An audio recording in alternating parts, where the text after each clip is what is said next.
Pasadena's Future of Work Conference, co-hosted by Pasadena City College and Working Nation.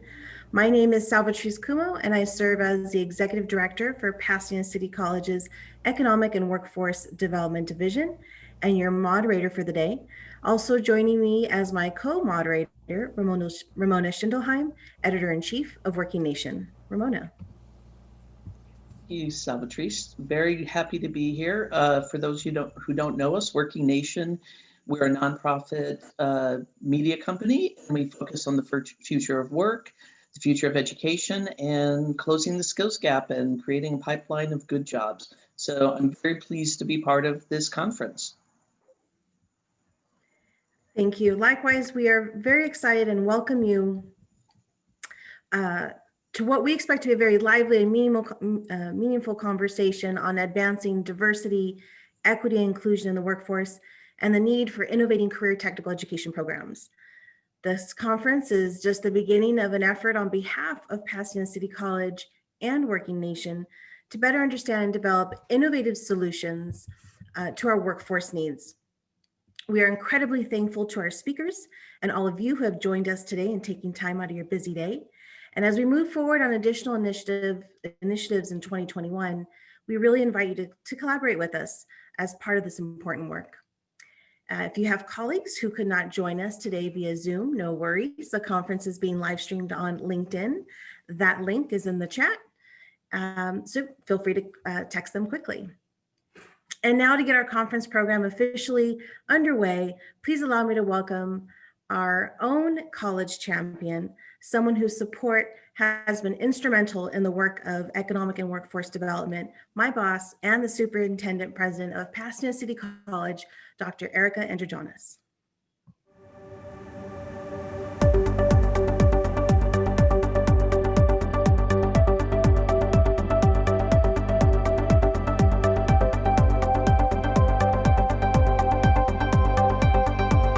Well, good morning, everyone.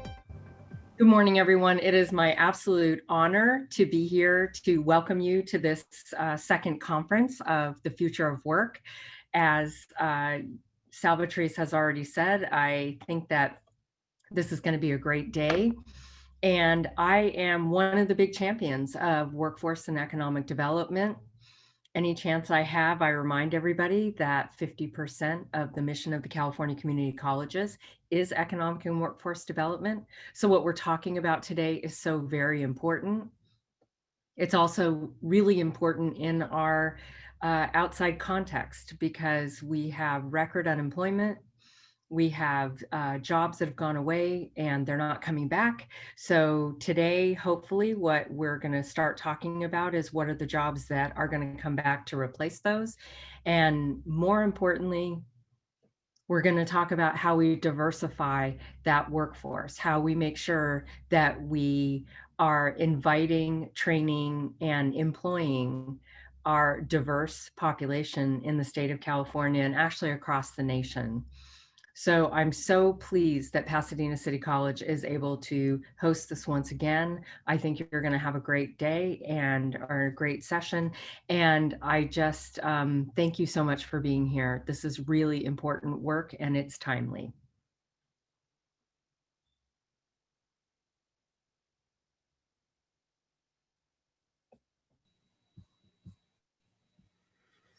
Thank you so much, Dr. Androjonis. And now a few words from our sponsor, Mr. Jesus Roman, Associate General Counsel and VP of Governmental Affairs from Verizon.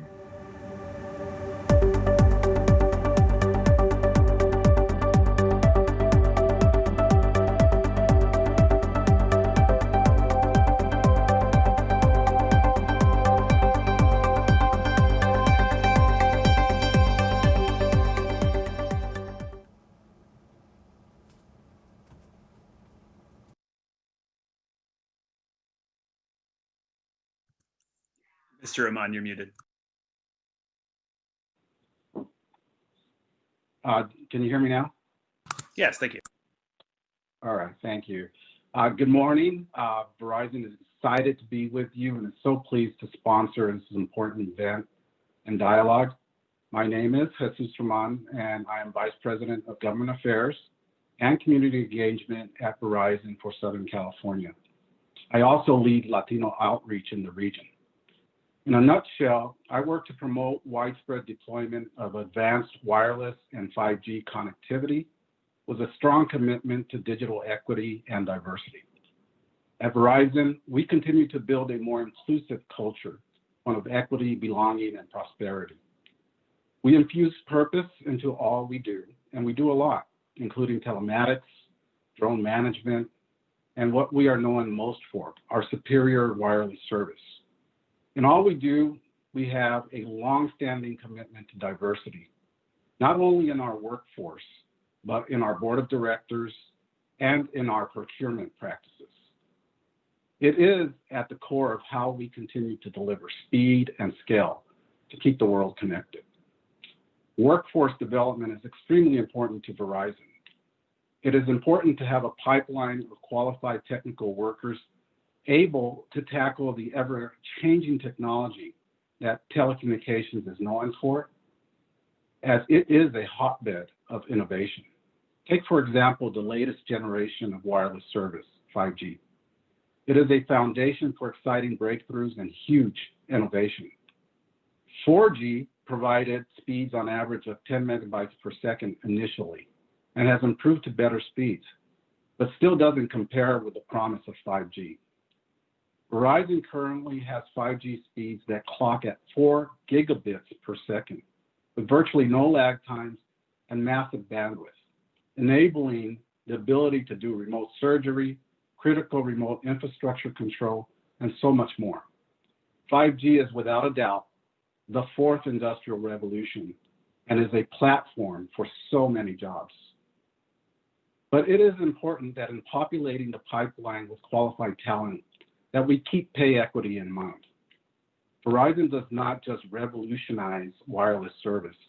We lead industry in so many metrics. As a responsible business and as a citizen of global community, our commitment to diversity and inclusion encompasses pay equity. Across the globe and across all of Verizon, we have 100% pay equity in salary for women and men, ensuring that all individuals are compensated equitably for similar work and have an equal opportunity to contribute and advance in the workplace. Also important is bridging the digital divide, which has long been a challenge. The pandemic has further laid bare that divide. Some 15% of US households with school-age children do not have a high-speed internet connection at home. And some places, that percentage is much higher. Just here in Pasadena, for example, our research tells us that if 60% of Pasadena Unified School District students qualify for free or reduced lunch, there is a high likelihood that they lack connectivity at home. And if they have any connectivity, it's through a cell phone. We've taken on the challenge of digital inclusion. Using next generation technology, Verizon is developing an education platform for grades K through 12 that will support the hybrid learning models emerging from COVID-19. The platform will support district leaders, teachers, parents, and students by enhancing resources where they focus on remote education and leveraging technology for learning. Parents will also receive digital literacy training to help the entire family prosper. In closing, I want to say that Pasadena is a very special place for us. Over the last couple of years, my team and I have had the opportunity to get to know a variety of Pasadenans, from our elected official colleagues to longtime nonprofit partners such as the Tournament of Roses, Innovate Pasadena, the Pasadena Chamber of Commerce, and STEAM Coders. With Verizon's commitment to social justice, we've also partnered with Mills Corner, as well as the Flint Church Center. And some of you may know that we have helped launch the Do Study Zone, which is providing outdoor learning pods for Pasadena students. We have big plans for Pasadena and are working closely with city leadership to deliver a best-in-class mobile experience to continue making Pasadena great. Thank you, welcome, and please enjoy the conference.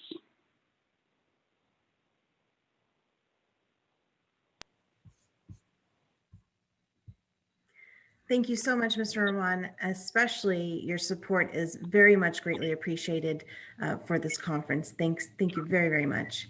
And now it brings me much pleasure to introduce to you our keynote speaker, Mr. Josh Davies, CEO at the Center for Ethic Development. Welcome, Josh.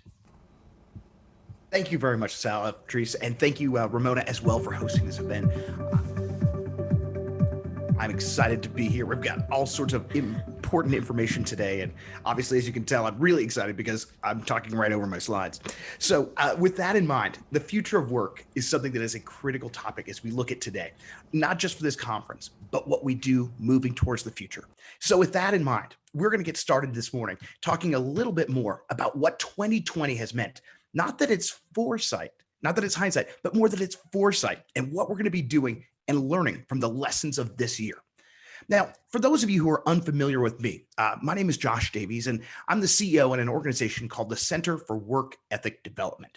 The Center for Work Ethic Development is an organization based out of Denver, Colorado, that partners with organizations around the country and around the world.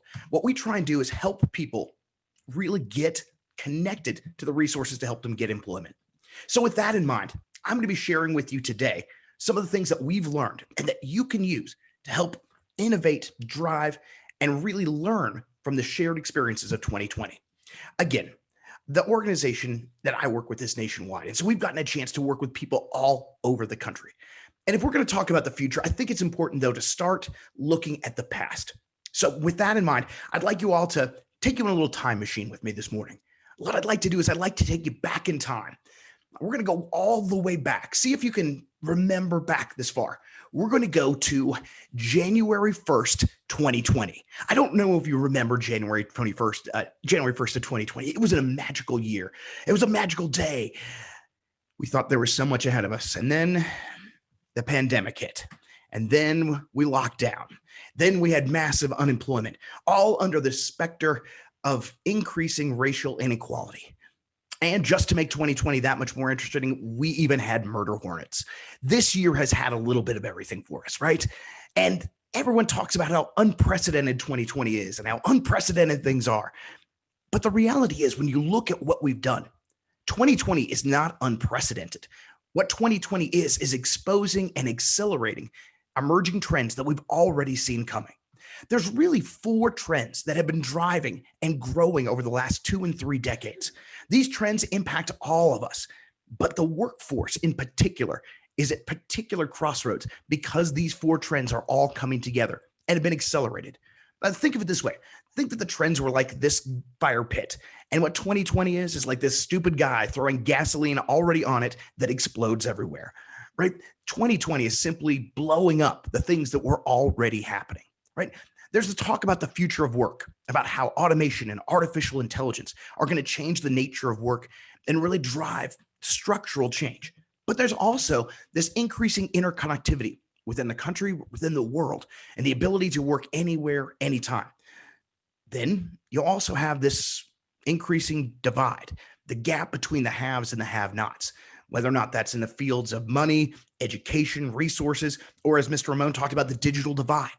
Right? Those things have been emerging trends. And of course, on top of all of that, it's built on an educational system that has really been, quite frankly, not evolving at the speed it needed to in order to meet the needs of our generations.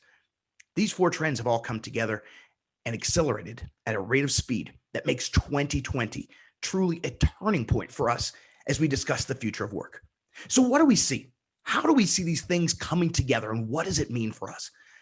Based on the research that we've seen and we've really driven it to 4 key concepts that we see happening and driving us as we move forward from 2020. Number 1, there will be a permanent elimination of certain jobs, and we need to know where those are and kind of get a sense of what that means. Secondly, we need to realize that employment, as we know it, is going to be getting redefined. The big will also be getting bigger, and unfortunately, there will be some significant disruption in post-secondary education, in particular with the 4-year colleges and universities across America. So let's quickly talk about each of these.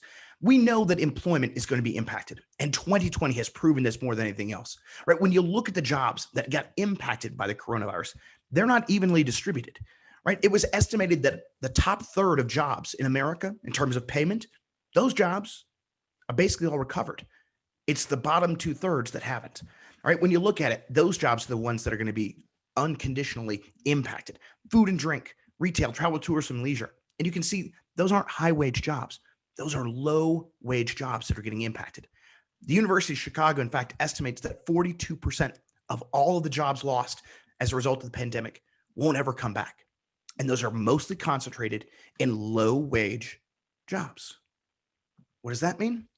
Well, specifically restaurants, shopping, and retail are going to have huge impacts. When you look at those establishments that are closed already, 58% and 61% are now going to be permanently closed. When you talk about where those job losses are going to be, it's going to be in those areas. Retail in particular is going to be significantly impacted. And what means is these people are going to lose their jobs and not be able to find other jobs in that sector. It's estimated that there's already 500,000 retail jobs that have been lost this year.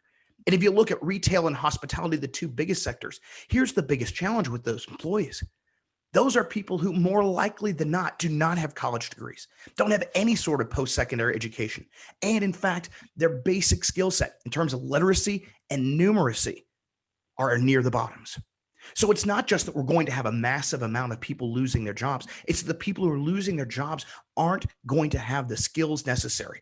It's, if anything, widening this skills gap between what we have and what we need, because those people won't have those skills. But it's not just going to be the impact in employment. Employment itself is going to be changing. And it already has, right? Again, we talk about 2020 simply accelerating trends. One of the trends that we've seen is a shift in employment from traditional full-time to more contract, temporary, and freelance work, right? It's grown almost double since 1995. And when you look at the firms who have laid people off, almost a third of them are saying that they are not going to rehire those positions as full-time positions. They're going to hire them on as contract. This gives them people an opportunity for a little bit more flexibility. Also, one of the things that's driven this is the ability to work from home, right? Almost 60% of Americans were able to work from home during the COVID pandemic. But again, just like everything else that's being exposed, these jobs are not all even, right? If you had a job that required a bachelor's degree or more, almost all of you were able to work from home. If you had a job that required a high school diploma, it was only about a quarter. Less than that, only about 10%. More and more companies that were shifting away from full-time work or even part-time work. They're moving to this contract, moving to a gig model. So if you're not able to work from home, that doesn't mean that you're not going to still be part of this new, temporary contract world, because you will. You'll just be doing it on a platform like WAG or Uber or DoorDash, right? Because we've seen gig employment grow more than 47-fold. The trend of tomorrow is not going to be working for one company for one time. The trend is going to be that you're going to be out there as a platform, as a labor source to the highest bidder. What does that mean? All the places where you've gotten traditional resources, your sick leave, your vacation, your retirement, your healthcare, your job training that used to be tied to employment are now up in the air. This became particularly important last week with the passage of Proposition 22 in California that allowed the online platforms to declare that their workers were once again independent contractors, meaning they no longer had to pay them any of these benefits. Now, they may still as part of their platform, but we all know what happens in California spreads quickly to the rest of the United States. And what we're going to find is that more and more workers, regardless of whether or not they have a degree or not, are going to be part of this new gig temporary contract world. But the other thing we have to work forward to is not just that, but it's the big are getting bigger, right? What we've seen is that, quite frankly, all of America and really the world has seen bigger organizations continue to eat up smaller organizations. It's happened time and time again. It's, again, an emerging trend. We see it in a lot of different places, like consumer products is a great example of this, right? If you go to the store, you would swear you have millions of choices. But the reality is almost every consumer brand that you see out there is really a sub-brand behind one of 10 mega global brands: Coke, Pepsi, General Mills, Kellogg's, Mars, Unilever, Johnson & Johnson, Procter & Gamble, Nestle, Kraft, right? Those companies pretty much control everything under the sub-brands that you may not know. And it comes to the future. One of the things we've learned now with moving from a business to business to a business to consumer model is that distribution is going to become critical. And really, you start to look at the big of the big, and what they're doing is absorbing smaller companies. When you look towards the future of distribution, regardless of whether it's product, content, even when you start to look at it, right, bandwidth, you see there's really three major players that are going to be emerging: Walmart, Amazon, and Alibaba. These three companies, these global behemoths, are buying up more because they've got more and more power and more money to buy up rivals and competitors. Right? You just look at their stock prices over this year. They've blown up. Amazon, already a huge company, has now grown over 70% this year. Walmart's up nearly 25%. Alibaba's up a little over a quarter. And what does that allow them to do? Buy and buy more companies, more rivals. And this just further consolidates their power, right? What happened this year? Walmart bought TikTok, an online platform, right? Why? It's just a great way to reach younger consumers that continue to expand their reach and breadth. In the same way, a couple of years ago, Amazon bought out all of Whole Foods. Companies are going to continue to buy these brands for distribution. And that's going to impact all of us because we're going to have fewer and fewer choices, both of where to work and where to purchase. And that creates all sorts of logistical challenges. If you just talk about the wealthiest Americans during this time, they've also gotten bigger, right? The richest 1% of Americans now control 31% of the nation's wealth, while the bottom 50 owns just 2%. The rich are getting richer, the poor are getting poorer. And education is also going to be a challenge because, again, education has been seen traditionally as the golden ticket to help us get out of the middle class, to get into the middle class, right? To help us get to these new places. But the post-secondary math isn't working as well as it once did. In fact, we're seeing some real cracks in the infrastructure of post-secondary education. Again, in particular with our four-year universities and colleges across the United States. Part of the problem is this: there's been spiraling costs of the cost of getting a four-year degree. And yet the value of that degree has remained relatively stagnant during that time. Well, what does this mean? Fewer and fewer people are choosing to go to college. And the ones who do end up with more and more debt. We're almost at $1.5 trillion in student debt. But this isn't the only problem for colleges and universities who are facing this challenge with ROI for their consumers. We're also increasing, a first time for a while, a challenge with demography because fewer and fewer college-age students are being available. Right, we're finding that this population decrease as a result of moving out of the millennial boom into the Gen Z era is meaning that there are fewer and fewer college students even available. And fewer of those are choosing to go to traditional four-year universities. And then the pandemic has come and it's wreaked all sorts of havoc. It's estimated that 40% of the incoming freshman class this year is going to defer. And those numbers are even higher for Black and Latinx students. And the challenge is once you take a year off, it's harder and harder to get back in particular, if you're a first generation student. You need to have that momentum to keep going. And when you don't, it's very difficult to get back into that path, leading further again into inequities around income and race. But for our colleges themselves, it creates a huge economic strain, right? When you look at this is a chart laying out three different ways that colleges could be impacted from the pandemic. This was done over the summer. One was if the virus was contained, that's the far left, where you were in person in fall. We obviously did not hit that benchmark. The middle one is if it was reoccurring, but we were able to go in person in January of 2021. Well, I think we're about to miss that hurdle. The third one on the far right is the pandemic escalation where we're online until summer or fall or 2021. And unfortunately, I really do think that's where we're headed. Look at those numbers. You see 57%, 77%, 33%, and 60%. Those are the colleges that have significant gaps between their incoming revenue and their expenses, meaning that they are financial risk. A full 43% of private, not-for-profit colleges and universities are facing massive gaps between where their income is and where their revenues are. I mean, where the revenues are and where their expenses are. And this is putting colleges and universities at risk. High risk. 345 are risk of shutting their doors in the next 5 or 6 years because they do not have the runway they used to have. So what do we see 2020 causing? Massive job losses, in particular with low-skilled, low-paid employees. Second of all, the redefining of employment to move to more contract temporary work away from full-time that helps give us the benefits we need. Third, that the rich are getting richer. There's consolidation in the marketplace. And fourth, that post-secondary education is going to face a huge impact in terms of financial and in students. So at this point, I don't know what you're thinking, but I'm thinking to myself, oh my God, this is crazy. This is awful. What are we going to do? We can panic. We can freak out if we want to.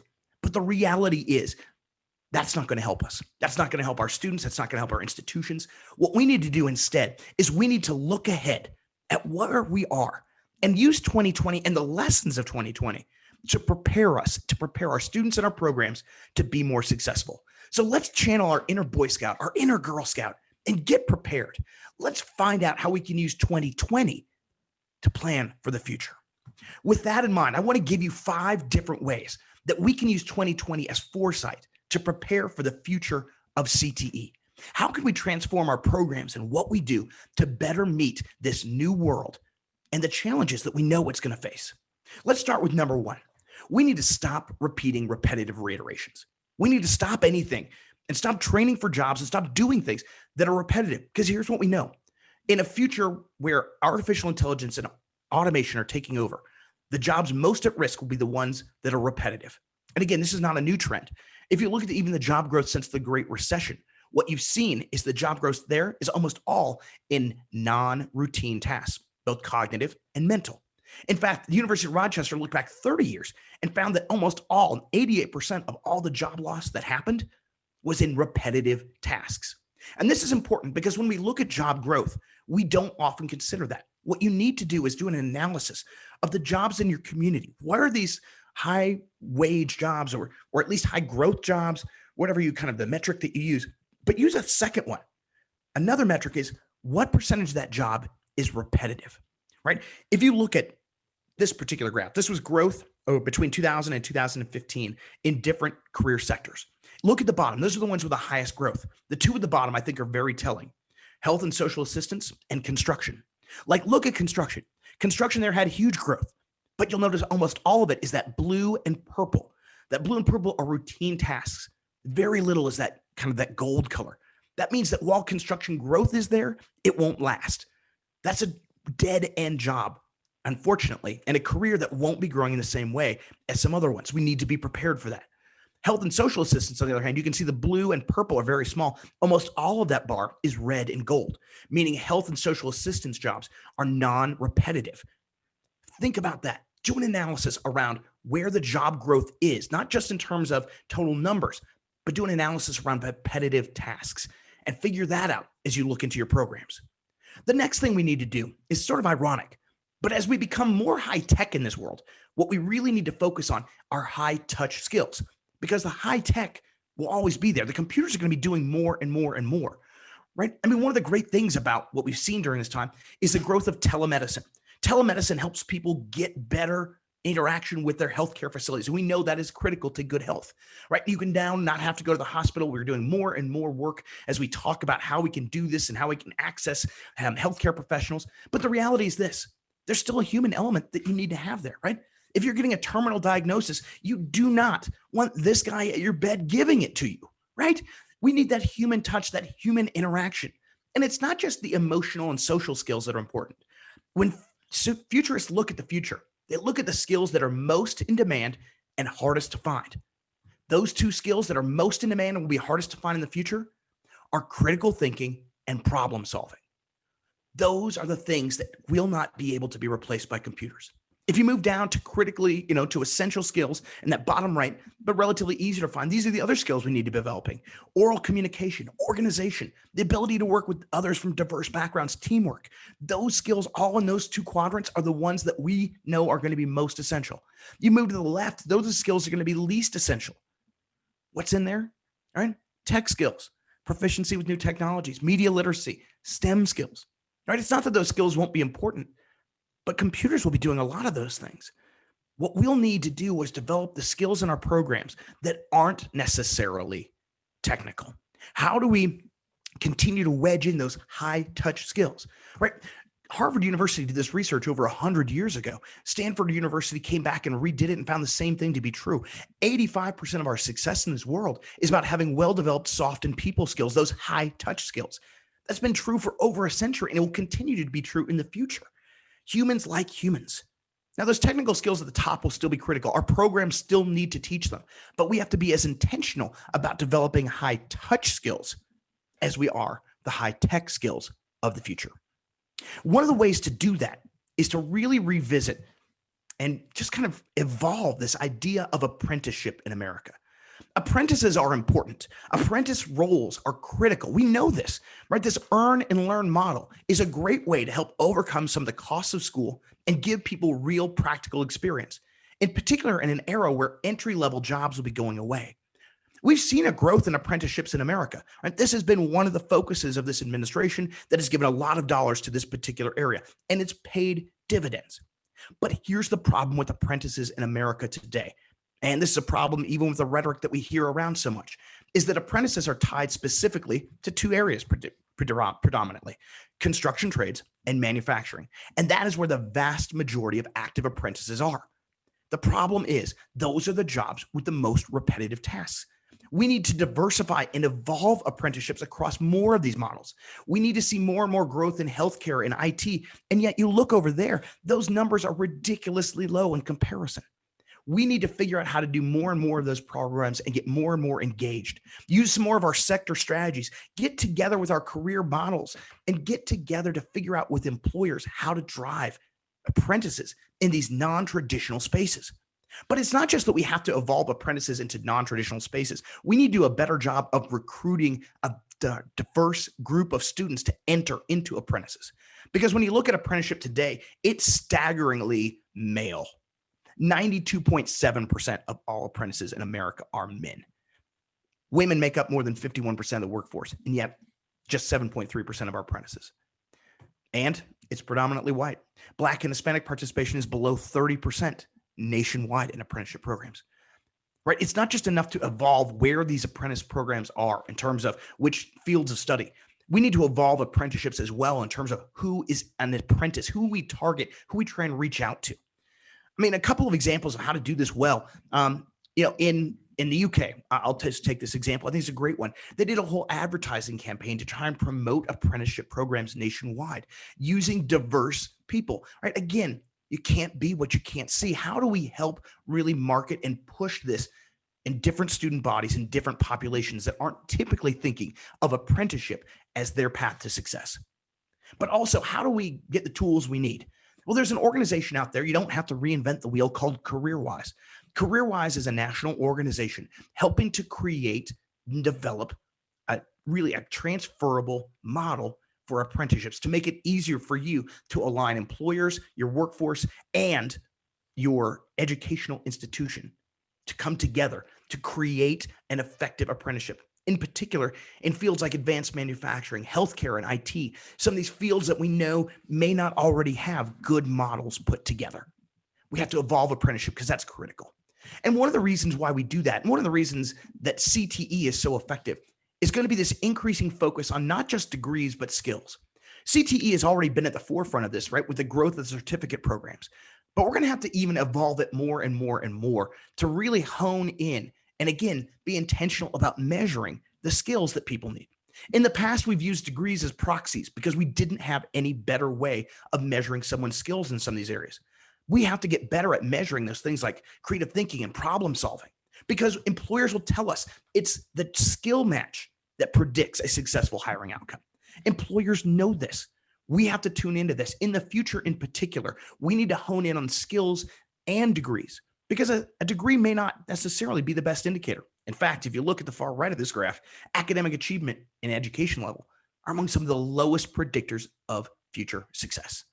That's why there's organizations out there like Skillful. Skillful, again, is an opportunity between the Merkle Foundation and LinkedIn to try and help businesses do a better job of identifying which skills are necessary for each job so that they can do a better job of finding the right candidates, regardless of their formal degrees or education. There's other organizations out there like Opportunity at Work, right? Who's doing this whole piece with the STARS program, right? For skilled through alternative routes, looking at the millions of Americans in entry-level positions who have developed these skills that are necessary for success, but don't necessarily have the academic credentials to back it up. How do we help those people identify those skills and help them get hired for success? Programs like Opportunity at Work do a fantastic job of helping to promote these kinds of programs. We have to focus not just on degrees, but also on skills. But probably the most important thing we need to do moving forward, if we're going to grow our programs, is get rid of this one and done mentality. For so many people, they see education as something that happens at the beginning of your career and then never again. We know with these 37 million people who are going to be out of work in low skill tasks, we have to get them back to get some sort of education. But here's the thing, while 42% of people under 24 in some sort of post-secondary education, those older than that, it's less than 4%. In fact, a new study just came out today from Strata Education looked at workers who do not have any sort of postgraduate education and were asked how important do you think getting more education is? Less than a quarter of them thought that getting a post-secondary degree would help them get a new job. If you're out of school, you've never gone to additional education, you don't see education as valuable, and yet it will drive success. It may not look like traditional 2-year or 4-year college or university. In fact, again, Strata found that most people would prefer either a skills training program or a non-degree credential to help them get the skills necessary to get employment, those who thought it would be helpful, rather than a post-secondary graduate degree or an associate's degree. What we need to know is that these programs that may not necessarily require 2 years or a full-time commitment are going to be important. We have to find ways that we can meet people because they're going to have challenges with digital, with financial, with geography. So we have to find flexible programs to help meet their needs. How do we help them become lifelong learners? Right? There's programs out there. Google this year partnered with Coursera to deliver 3 new courses online to help people develop a 6-month program to develop the skills necessary for a variety of different jobs. This 6-month program is going to cost a fraction of what it would cost to go to a traditional university. And Google and 50 other companies are going to treat it like a 4-year degree. Companies like Amazon are doing a huge job of promoting education within their workforce. How do we partner with those local Amazon distributors and other facilities in our community to get them as a pipeline into our programs? And then there's forces like Guild Education that's helping employers figure out how to partner with local educational institutions and get the financial aid for their students. Right? When we look to the future, we know it's scary, but if we use 2020 not to go hide our heads in the sand, but to drive foresight, to learn from what's happened this year, to use it to jumpstart our programs, to jumpstart our evolution, we truly can make 2020 foresight and not hindsight. So everybody, do me a favor, wherever you are out there, don't freak out about what's happened this year. Don't freak out about where you are. Instead, put on your 2020 glasses and let's look ahead and see how we can use this to benefit ourselves, our students, and our programs. Because if we stay strong, we stay healthy, and we stay positive, there's nothing we can't learn from 2020. Thank you very much, and let's continue our learning of the rest of the Future Work Conference. Thank you so much, Josh. Actually, and your solutions dovetail perfectly into our panel. But before we do that, I want to ensure that I addressed a question that came up. So if you're ready, Josh, I'll address this to you. It says, if 40% of 4-year college freshmen are deferring this year, how many are going to community colleges? Well, here's the thing. And we talk about community colleges all across the country. The crazy part about 2020, it's broken every sort of traditional rule. Traditionally, when you have an economic downturn, when you have people who want to stay home, you would expect community college enrollment to go up. But what you've actually seen nationwide is that community college enrollment is down. And it's down in terms of in-person. Some of the programs that we're seeing the biggest increases in, not too surprisingly, are in distance learning programs. But that incoming sort of first-year class has been disappointingly low across the country. There are a few exceptions, and there are a few pockets of good, but nationwide, it's just not responding the way we thought it would. And as a result, these students are even more at risk because they're not using this year to even get those sort of base courses out of the way and develop that kind of continuation of learning that we know is so critical. Thank you, Josh. Thanks again for that fun. I'm glad you thought it was fun, Sal. I appreciate that. I certainly appreciated the glasses too, Josh. Well, Very good, very good. You just never know when you're going to need to bust these out, right? Thank you so much. You're welcome. Thank you. We are going to now move straight into our panel portion of the conference. And with that, I'd like to turn your attention to Ms. Ramona Schindelheim. Thank you very much. I will start talking as we move. I start talking over the call. Oh, I think we're a little early.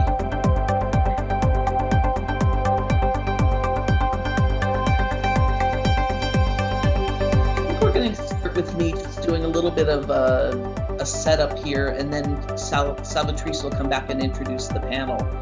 I want to thank Verizon for sponsoring this conference. And Jesus, thank you very much for talking with us about the need of broadband, and we will talk about that again as we continue the conversation. And Josh, thank you so much. That was a great presentation as to where we are. And I'm going to embrace Josh's idea that we should look at this, what's been happening this past year, and look forward and not be so bleak. I saw someone in the chat say this feels very bleak, and it can, but we've been here before, and we can deal with it, and we can move forward. We are in during this pandemic. We set another record yesterday: 140,000 new cases diagnosed.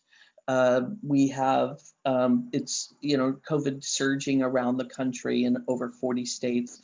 So one of the things that we'd like to talk about today with the panel is how is that reshaping what you're doing in your business or in your school or in your nonprofit to kind of address those issues. Also, best practices. I think it's very important to look for workforce development solutions. And these are best practices that can be shared by others. And then where are we headed in terms of diversity and inclusion? How can we make the recovery more inclusive? And we hope to get into what's happening in the new administration and how that might change things. So in the overall, I want everybody to be positive. We want to share solutions. Salvatrice, you can introduce our panelists. Thank you so much. Well, welcome, Mr. Bradburn. I'm going to go down the line super quick because you saw their slides. But Mr. Bradburn, Dr. Erica Hawkes from Verizon. Sorry, Mr. Bradburn, you're from Kaiser. Mr. Javier from our California Employment Training Panel. Ms. Jacoby, President and CEO of Opportunity America. Dr. Miller of National Council for Workforce Education. Mr. Pryor of the Advocate Aurora Health, and finally, Dr. Scorza, our Social Justice Learning Institute. Welcome and thank you for joining the panel. Ramona, kick us off to that first opening question. Yeah, we wanted to talk about the pandemic to start out with, and I'm throwing this open to everyone, but I actually would like to ask Rej Javier first, as the head of the economic development. What are you doing?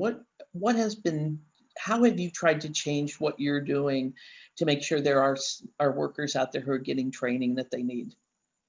Well, so first off, as the state of California, we've been responding like everyone else to the pandemic, and all of our employees are working from home.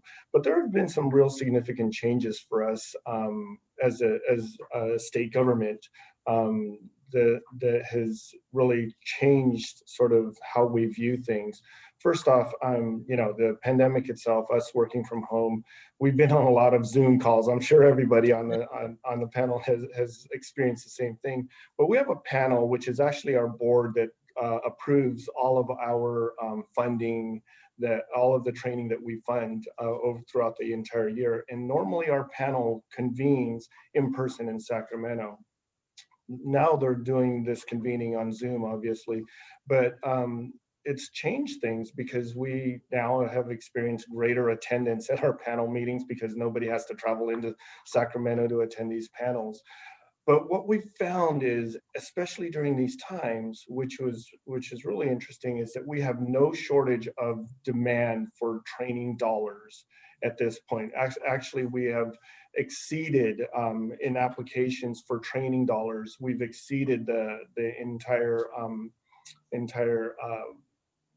allocation that we have to actually fund programs. So it's caused us to start looking at things differently. Instead of just really funding first in, first out, we're really thinking about what are the things we should be funding during these times. And so you've seen some moves from the panel. Earlier this year, we we started funding programs that were training, were for businesses that were actually responding to the pandemic itself, where they may have been manufacturing PPE or something in response to the fact that the pandemic was going on, or doing safety training for their employees. And then we did something really interesting, is we started thinking about economic recovery in the context of whether or not we were just stopping loss of employment in the context of preserving jobs, or thinking about job creation. And so we started this program. The panel adopted this program earlier this year called the COVID pilot program, which was really an incentive for businesses to bring back employees or hire on new employees, and then we would help pay for the training to get them up and running really quickly. So it was really an incentive program to start hiring new employees, which in turn was actually a response to creating jobs for economic recovery purposes. So how is it, so anybody else who wants to jump in here, I'm really curious how, so Reg is saying that they have reallocated their dollars. They're trying to address what's going on now. What have the rest of you been doing to try to address this as where we're at right now? The need. So, I mean, we're not a Opportunity America is not a direct service organization, so we're not helping anyone, unfortunately. But I think Josh really hit the nail on the head. What we're seeing now is really, what the things about the future of work that were supposed to take a decade happened in a week in the pandemic. And so the pandemic is now coming at us, the pandemic is accelerating, hastening that arrival of the future of work. And I think it's on all of us to start thinking about that and planning for that, and thinking about how workforce education has to change to accommodate that. Because if we think it's a decade away, we are really going to get caught flat-footed. And so for my organization, it's about rethinking how do we put the recommendations we've been talking about for a couple of years on steroids now, because that need for everybody is, so many people are going to need various kinds of upskilling and reskilling. The pandemic is kind of a dress rehearsal, as Josh pointed out. Tamar, you did put out 11 recommendations in one of your reports. What's the priority here now then? Oh my gosh, you're skipping to those questions. So this is all like a free-flowing conversation. We have a report out that is called The Indispensable Institution, Reimagining Community College. And it's not just my ideas. We brought together a really wonderful working group of bold-faced name higher ed reformers, the founder of Burning Glass, Joe Fuller from Harvard Business School, people like that, and about a dozen people from community colleges on the front line doing the work, the innovation that's been so exciting in the last decade or so. And we spent a year together thinking, how would we reinvent community college for really the future of work, and for the growing education inequality we see coming at us with the future of work. And really, it all boils down to, there's a lot of specific recommendations, but the overarching recommendations is that community colleges need to start seeing themselves as the nation's workforce education provider. That transfer function is great, and for people who can manage transfer and get a bachelor's, that's wonderful. It's a wonderful ticket, but 80% of young people show up at community colleges wanting a bachelor's, and 15% make it. That is not a very good batting average. So we think community colleges should really rethink themselves, kind of own the space of career preparation. And obviously it's not technical. Again, as Josh pointed out, a lot of it's soft skills. That's why community colleges will be good at it. But we think community colleges should rethink their mission, own the space, and then do take a lot of steps that we recommend to own the space more effectively. Thank you. And I'm wondering too, with the Dr. Miller, with the National Council for Workforce Education, kind of along the same thread here, is how does National Council for Workforce Education would partner with entities like community colleges and/or Opportunity America, or any of your panelists here, on developing some of these education training programs to ensure that some of those low skilled jobs and that those folks within those low skill jobs have an opportunity to participate in the future of work. It took me a minute to get the unmute. Sorry about that. It's okay. First, thanks for having me, and thanks for You're including welcome. the Thank National you. Council for Workforce Education. You know, we've been around 45 years. Excuse me, my cat just walked in front of everything. We've been working with community colleges and workforce education, and that's our primary what we do and who we are. And so these have been conversations we've been having for a while.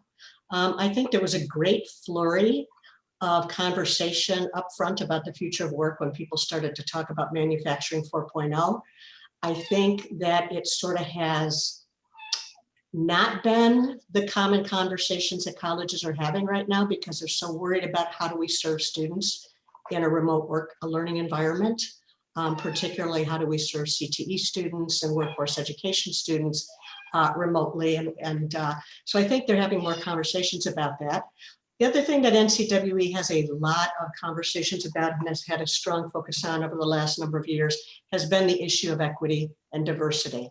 And we have always had threads throughout our conference looking about issues of equity and diversity. And I think as we look into the future of work, this is one of the areas that we really need to be focusing on, particularly around low-skilled adults. I mean, you heard Josh say that adults over the age of 25, 4 to 5% participation.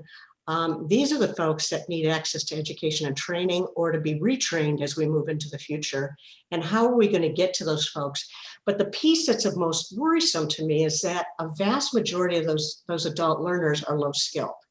And as we look at those skills that Josh laid out and we think about the skills of the future, those are pretty high skilled.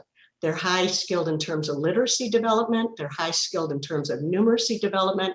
They're high skilled in terms of digital learning development.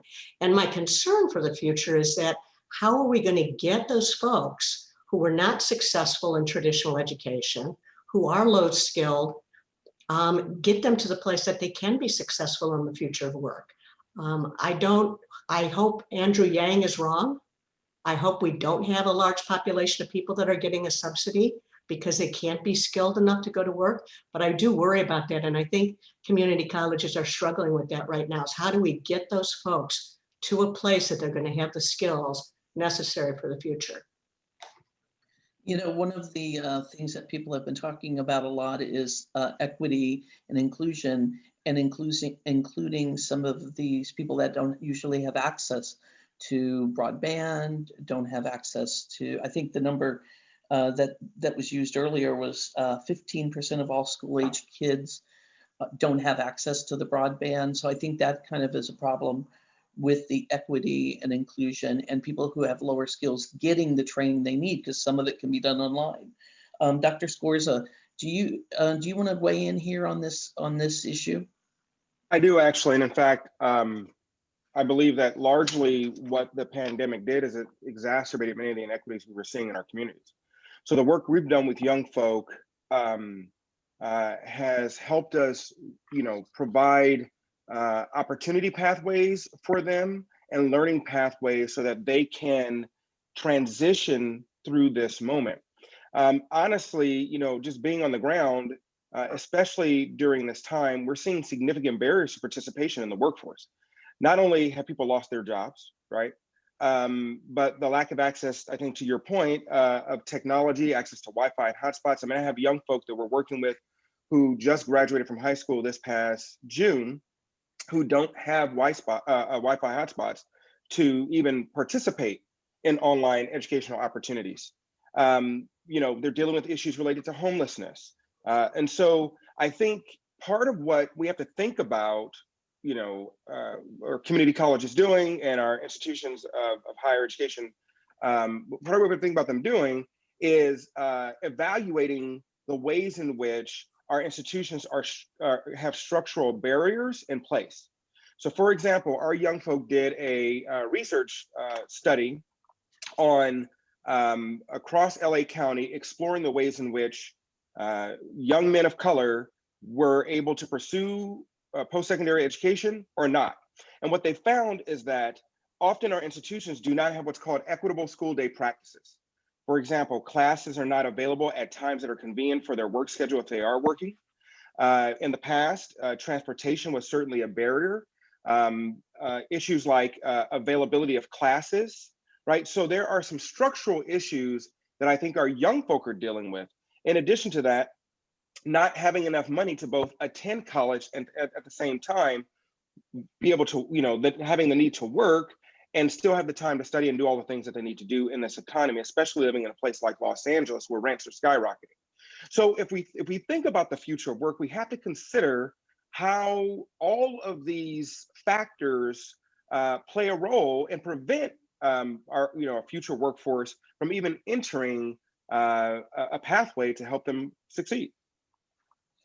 Oh, I'm sorry, Ramona. No, okay, go ahead. Along that, when we talk about pathways into the workforce, and organizations are being incredibly intentional in developing programs around advancing DEI. I'd like to kind of get maybe a perspective from industry, perhaps Mr. Bradburn, Dr. Hakis, and Mr. Pryor. How are the organizations really addressing this? And then I want to bounce it back to Dr. Scorza, because there's programs that are being developed, and I'd love to hear from the other panelists how they're doing that, industry from how they're doing that. But then also bouncing back to Dr. Scorza is that how do we decipher what is it appropriately intentional, or is it just kind of like playing into the moment? So if we can start maybe with Mr. Bradburn.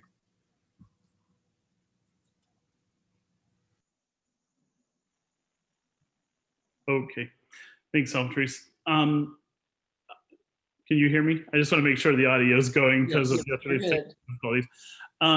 For Kaiser, we've kind of had a history of in this space of social justice, equity, inclusion, and diversity.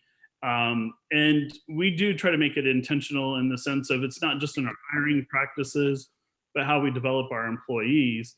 But we extend that also to the people we do business with. So when we build a new facility, we intentionally require that the builder also embrace these principles and hire people from marginalized communities. And an example of that is during construction projects, we've partnered with an organization called Second Call. And Second Call helps provide skills, mostly in the construction field, for people who were formerly incarcerated.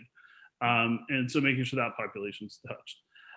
We've also built apprenticeships for our current staff to help move them up. So our frontline workers who are all in lower wage jobs, the idea is to help them move up, and therefore we create a space for people entering the workforce or re-entering the workforce.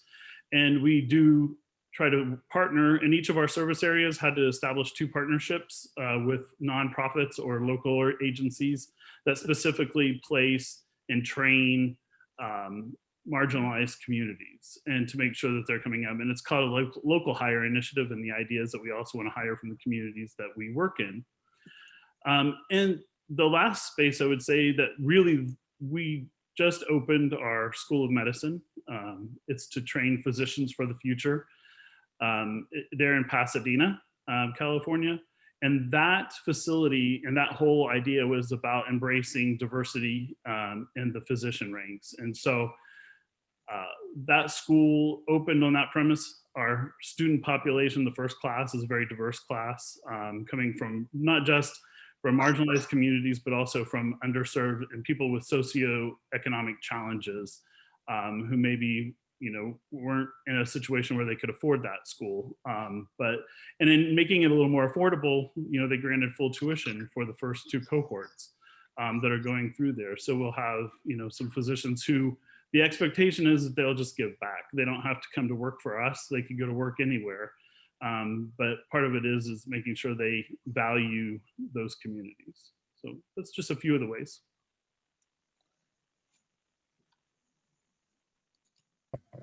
Erica, do you want to weigh in?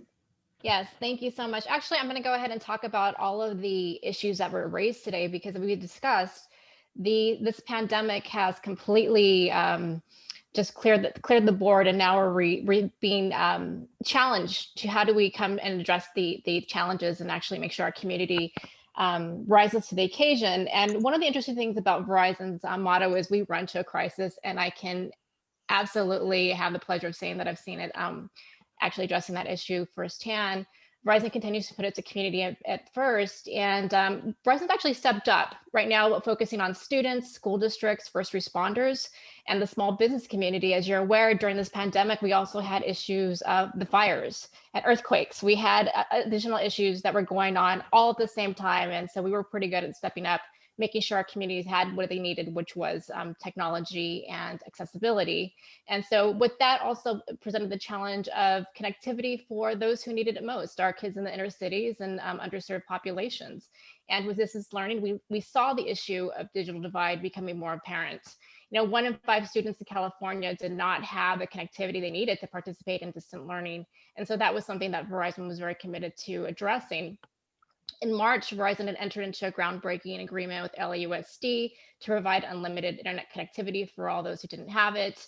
After that, it actually went so well that in April and May, we had a partnership with the governor and the first partner in a cross-sectoral partnership to expand the agreement and further bridge the digital divide to provide unlimited internet connectivity for up to 250,000 underserved students and school districts across the state at a discounted rate. In addition to that, we continue to invest in our community partners who were on the grounds, like the Southeast Community Development Corporation, who we provided a community grant, who was able to go to the community and provide hotspots and Chromebooks as well. Technology was a major issue, trying to figure out how we can keep our students online and succeed, because we did not want to see that continued issue of the bridging of the digital divide. So we were grateful to be a partner in that, and also understood pretty quickly how technology was such an important step in respect to first responders. We provided a community grant to the Ultimate Health Services, the largest FQHC, to provide testing, COVID testing, and then also pop-up clinics for seniors and the most vulnerable populations. So technology was so important, not in addition to addressing the community's needs of education, but also health. So we were actually very happy to be a community partner and also help support our small businesses to stay afloat during this pandemic. So before we turn to just a little bit of a different subject, Dr.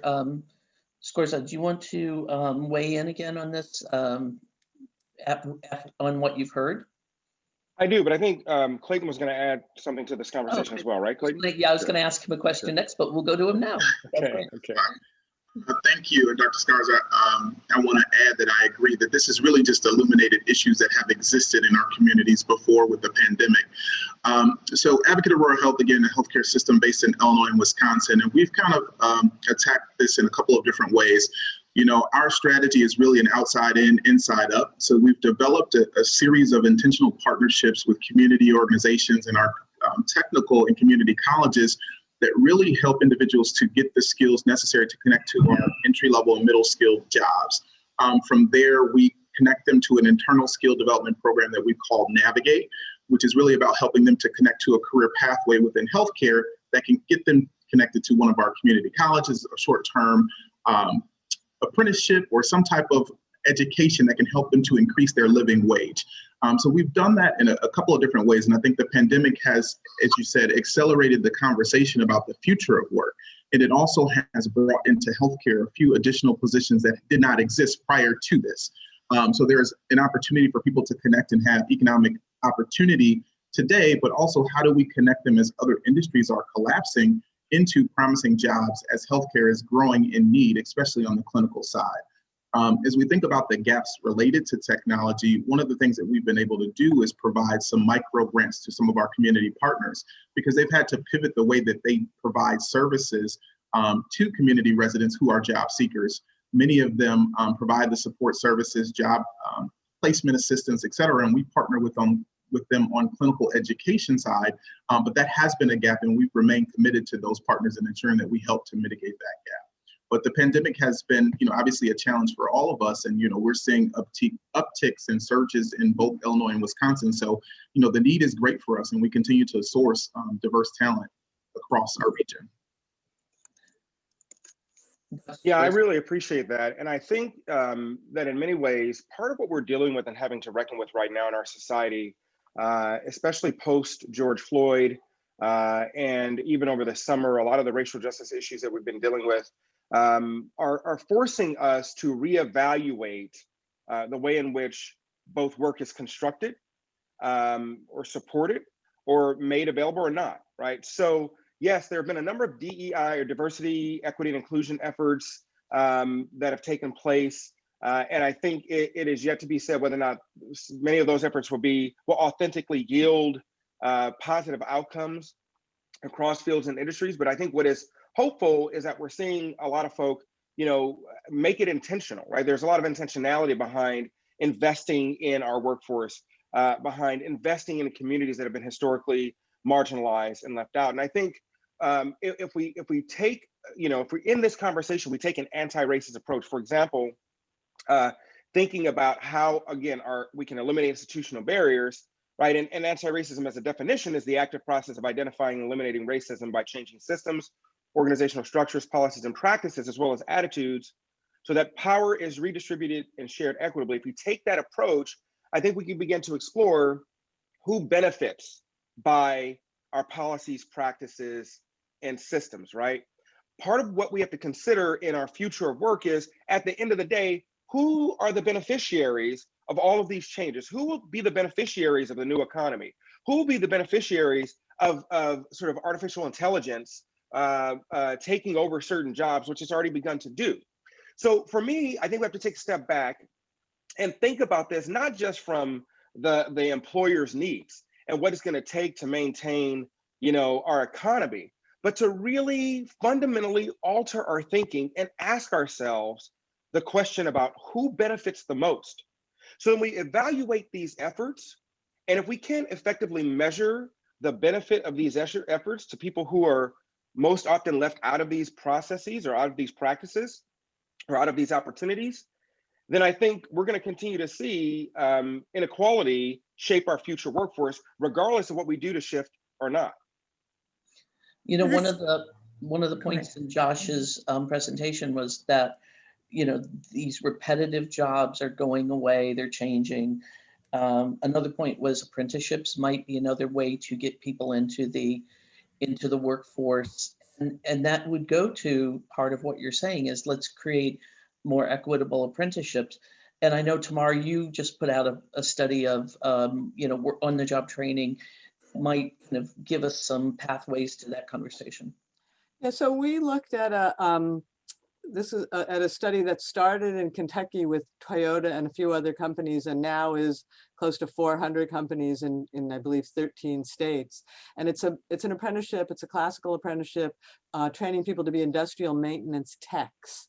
And those are the jobs that are a little better than production worker. That's the guy who sort of fixes the line and makes sure there are no problems. And it's a very well-paying job. What we found in our study was that after 5 years, the people who'd been through this program were making almost $100,000 a year. In Kentucky, it's a very white program. Kentucky's a white state, and they try to recruit diversely, but they don't do a very good job. In some other states, they do better. Texas, there's a version of it in Texas. It's got a high percentage of Latinos, and I don't know all the numbers all around the country. But the point about it is that it's there are a couple things to understand about it. It does. There's a heavy focus on soft skills, and not just the kind of soft skills that mean kind of show up and stand up and work ethic kind of soft skills, but also the problem solving, critical thinking, communication soft skills. And this program, which is called FAME, puts them in three buckets. So you have technical as one bucket, the work ethic kind of skills are another bucket, and the critical thinking, problem solving are a third bucket. And they emphasize those equally with the technical skills. And the people do come out quite amazing. When you meet them, it's just stunning. It's like, how did these people learn to be so well-spoken and so thoughtful and such good problem solvers? But it's a 2-year program at a community college. And the beauty of it is that you do work while you're in the program. So you're in class half the time and on the job half the time, and you're earning enough to pay for your studies. But not everybody has 2 years to devote to this, even if they're earning something, you know, a training wage. And so, you know what, I think we need more apprenticeship, we need more FAMEs, but we also need to apply the principles of a program like FAME to shorter programs and programs in other industries that are going to be more, that are going to be more doable, both for employers, for learners, you know, I dare say even for the institutions, you know, school and classroom and on the job. You can do that over 2 years, but you could also do it over 6 weeks. Soft skills, critical thinking and technical, you know, you can do it over 2 years, but you could also do it over 6 weeks. Very heavy employer engagement so that we're sure there's a job waiting at the end of the program. You can do it over 2 years, but you can also do it over 6 weeks. So FAME's a great program, apprenticeship is great, but I also think the nation needs to think about applying the principles of apprenticeship to shorter programs in other fields that maybe don't need quite as much training and are more doable for employers and learners. The FAME program was started by Toyota, and as you said, adopted by 400 other companies, and it was a collaborative idea, local need, business, and education getting together to form this program. I'd love to hear what the rest of you think about the. Let me just correct that a little bit, because it's not really, it wasn't just, I mean, Toyota kind of did it, but with a few other companies, but it wasn't like equal, like let's all come to the table. No, it started driven by Toyota. employers. It's by employers, for employers, of employers. I mean, they care, they have good jobs on offer, and they care about their community college partners, and they need their community college partners, but it is a little bit distinct in that way. And I think that's one of the reasons it's good, because the people really come out ready to do those jobs and make $98,000 a year after a couple of years. Oh, it's one of my favorite programs. We've reported on it a lot for Working Nation and did a little documentary on it as well, because it does, but it shows that collaboration and it gives people the skills for jobs that are in their communities. So totally agree. How everybody does this, you know, whatever the other, everybody else's thoughts on this. It's actually very interesting as far as looking at the communities who were directly impacted by COVID, and a lot of them were small businesses. Small businesses were predominantly dominated by a lot of communities of color. And so that was one particular issue we really wanted to focus on. And so through Verizon had concert series called Pay It Forward Live, we were able to partner with LIST to provide those community grants to those small businesses. But that's something that we need to make sure that we continue to support and provide services who need also connectivity to connect with their businesses. But we're also seeing with our local young generations, their entrepreneurial spirit, they are not going the traditional route and starting their own businesses. So how can we continue to support and develop the next generation of innovative learners, but innovative business owners, as well as innovative workforce, is something that we're really committed to, and just really curious from the panel on your perspective of what you're seeing. Yeah, I think it needs to be a multi-pronged approach to solve this issue. And I would agree, apprenticeships is a great way to develop talent and kind of stair-step them into a career pathway. We launched last year a couple of apprenticeships within healthcare, a facilities maintenance technician apprenticeship, and also culinary, and are looking at a few others. We also started a project right before COVID-19 hit, which was focused on the future of work. And we received a third-party grant working with a few other healthcare systems here locally to really focus on what the future of work was in healthcare. And we've started to dive into that, and that project has been sidelined just due to the need to focus on the direct care of patients. But we were really focused on identifying what the next step was. And then to your point, Dr. Scarja, it was really about how do we prepare those who are traditionally left out of those opportunities and get them on the forefront. So we're working with our innovation teams. We're working, with our clinicians and leaders to say, what is next? And once we identify what's next, how do we develop training programs that allow team members within our organization, particularly persons of color, to get trained so that they can be at the forefront of opportunity, because they traditionally come from communities that are left out or left behind these opportunities as they come forward.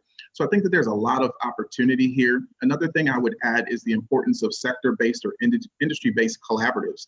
And these are the tables that bring people together to have discussions like this, and not only having your employers, but also having your educational partners there to have discussions about those real-time needs and how we create programs to meet those needs. And I think in some instances, in some communities, that conversation has been lacking. So creating those tables where people can talk in real time, so we don't create programs that don't meet the needs and don't have the technology or aren't looking at the future of work as we see it based in our industry, then we kind of have a mismatch of talent. So I think as we talk about leveraging our community and technical colleges to meet that need, they have to be very well connected to the industry and the employers to know what that need is.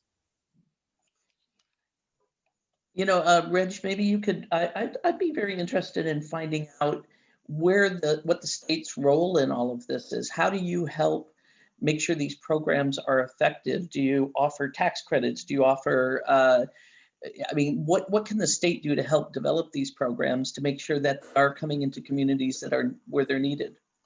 Well, thanks, Ramona. First, I'd like to just sort of step back. In my previous role, I was in a local region in California, and we were actually really trying to tackle this issue because the demographics of the region were very low skilled, low educational attainment, some really distressed communities, some challenging neighborhoods, things of that nature. And really what we found was that we actually needed to develop the pipeline systems that fed into these programs, because what we were always struggling with was this notion that we were going to be recruiting and trying to find participants and addressing diversity issues and equity issues at the adult level. We found that if you started in the community and started at lower educational levels and began the process of contextualized learning environments and creating applied learning environments, you can actually penetrate communities and cause young folks to start thinking about different occupations and different professions that they may have never thought that they could ever imagine themselves being in or seeing themselves being able to access in the future, and really start creating that pipeline at the younger levels. And then the other thing that we found was really once we started doing that kind of work and having businesses engaged in the K-12 system, we were able to start connecting community colleges to that system and start articulating coursework down into the high school levels, and then actually giving college credits in high school, so that kids graduated high school with some level of college credit, and which also was really thinking about addressing the matriculation rates of kids entering into post-secondary education and pursuing their careers even further.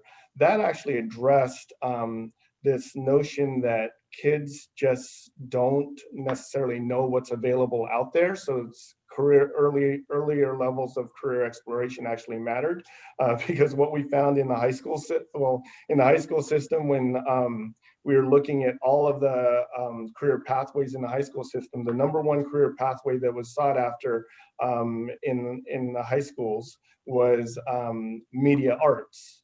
And that was because every young kid wanted to be a YouTube star, and they thought that that was going to be their profession in the future. Well, we began to start thinking about how does media arts, because of that great interest, really translate to other occupations, and working with the community college system to begin that translation so that we can map those skills and map that interest to occupations out there in the world.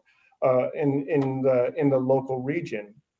So in response to your question, Ramona, getting back to your question about what the state's doing, well, for us at the Employment Training Panel, we're really looking at years where because our funding is attached to unemployment, the unemployment code. When we have periods of high unemployment, we see our funding start reducing. So our panel's starting to really look at what are the things that we should really concentrate on with the level of funding that we have. This is similar to what the labor agency, under the guidance and tutelage of Secretary Sue, we are concentrating on improving job quality in California, thinking about what job quality jobs looks like, and how do we begin to attract those things, and how do we get businesses in California to increase their engagement in improving job quality. Once we start doing that, then really the mechanisms that we're trying to put in place is really about increasing access to those quality jobs by prioritizing demographics, communities, special populations, groups, in the types of training that we're funding with our panel. And then our panel is starting to dig into things like higher wages, wage and skills progression, and parity, so that when we get folks up to parity in terms of skills, we would see parity in terms of wages as well, which is really a way of saying, okay, well, we've got quality jobs, and we're giving access to everybody in California to those quality jobs. And then we're really paving the way. We're really thinking about how we pave the way to ensure that folks who may have never had access to those jobs, or even couldn't have ever imagined themselves being in that profession, really saying that we can at least figure out how to create the entry point, and then move through the progression so that we can get them to higher wages and quality jobs. You know, one of those areas that is in demand is healthcare. And I know, Don, you were talking a little bit before about a program that you guys have started. And also with COVID changing everything to online, that includes medical care. You know, we're doing more virtual doctor visits, et cetera. How does that play into this? And how do you guys prepare those? How do we make sure people have access to those jobs as well?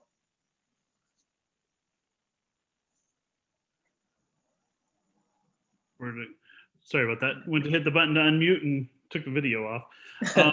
So we have a few programs, and just kind of back onto what was being said is, you know, we've also been working hard to establish career pathways for our employees and future employees to define a path. And so one of those paths that I use as an example is we have entry line workers in EVS or housekeeping that are really the front lines of, you know, sanitation and ensuring infection control. And so we took those and we said, well, where would they go if we were to help move them up? What would that path look like? And so there's a variety of them, but one goes from being an EVS or housekeeping in the hospital and clinic setting, and then moving into sterile processing. And then from sterile processing, we look at those folks and say, where would you go from there? And so we've built this path that the idea is that somebody could start as an EVS worker, could promote to being a sterile processing tech, advance in the sterile processing field, maybe become a supervisor if that's what they pursue or want to pursue. And then we also have this option where they can then go and do an apprenticeship to become a surgical tech, and that being the next piece there. And then they can move on. And that can build a pretty good career. And just to put it in perspective, when wages are EVS workers, to go from that to a sterile processing, that's $5 an hour raise. And so that's a substantial amount of money. You're talking about over $10,000 a year in salary difference. So that is kind of a way that we've been working with our staff and how we keep moving people up. I always say that's kind of the model of the future, is always keep moving, and building on the skills that you have.